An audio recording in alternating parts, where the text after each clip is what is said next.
Cold mud presses through your sandal straps. Somewhere in the dark, a horse snorts and stamps, rain drips from black branches, you cannot see the tops of your hands ache around your spear shaft. You have marched through forests before. This one feels different. The trees stand too close together, the path keeps narrowing, forcing your column thinner and thinner, like the forest itself wants you strung out and alone. You're a legionary in the army of Publius Quinctilius Varus, Roman governor of Germania. It is September in the year 9 AD. 3 legions march with you tonight, the 17th, the 18th, and the 19th. Nearly 20,000 men along with wives, servants, and merchants who have followed the column for months. You joined the legion 6 years ago, drawn by the promise of steady pay and land at the end of your service. You have built roads, you have guarded river forts, you have never seen combat like what waits for you now, though tonight you do not know that yet. Tonight you only know the guide is gone. His name was Arminius, a Germanic nobleman, a Roman citizen, even an officer trusted by Varus himself. 2 days ago, he rode ahead with a small escort, promising to rally allied tribes to help put down a local uprising. He never returned. Rumors move through the ranks now, low and uneasy. Someone says the uprising was a lie, someone says Arminius was never loyal at all. You do not know what to believe, only that the forest has grown thicker with every mile and the wooden causeway beneath your feet has turned to a swamp of churned mud and broken carts. Your armor feels heavier than it did in summer, rain has soaked through the wool beneath it for 3 days straight. You think of your family's small vineyard, the dry heat of home's sun on stone walls. You think of your sister's letters, always asking when you might return. Then a horn sounds somewhere ahead, sharp and sudden, and every thought of home disappears. Javelins fall from the tree line before you even see who threw them.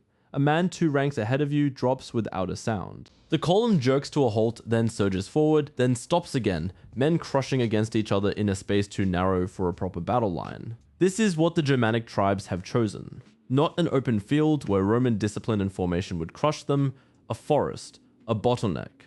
A place where your famous shield wall cannot lock together, where your officers cannot see past the next bend, where centuries of drilled tactics mean nothing against men who know every root and hollow of this ground.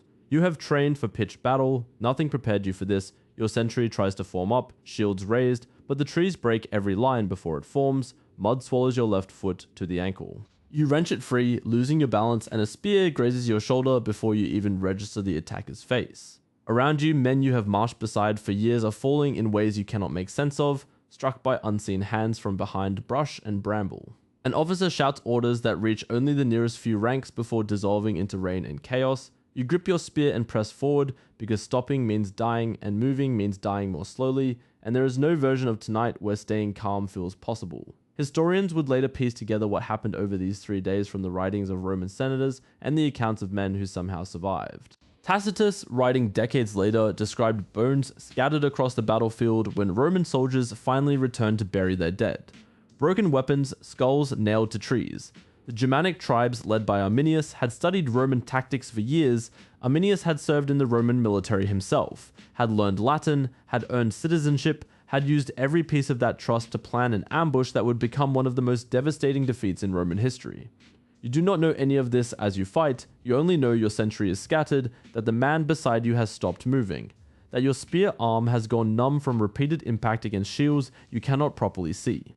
The battle will stretch across 3 days and roughly 20 miles of forest and marsh, a running slaughter rather than a single clash. By its end, all 3 legions will be effectively destroyed, some soldiers will die in combat, others will be captured and later sacrificed in Germanic religious rites, according to Roman sources.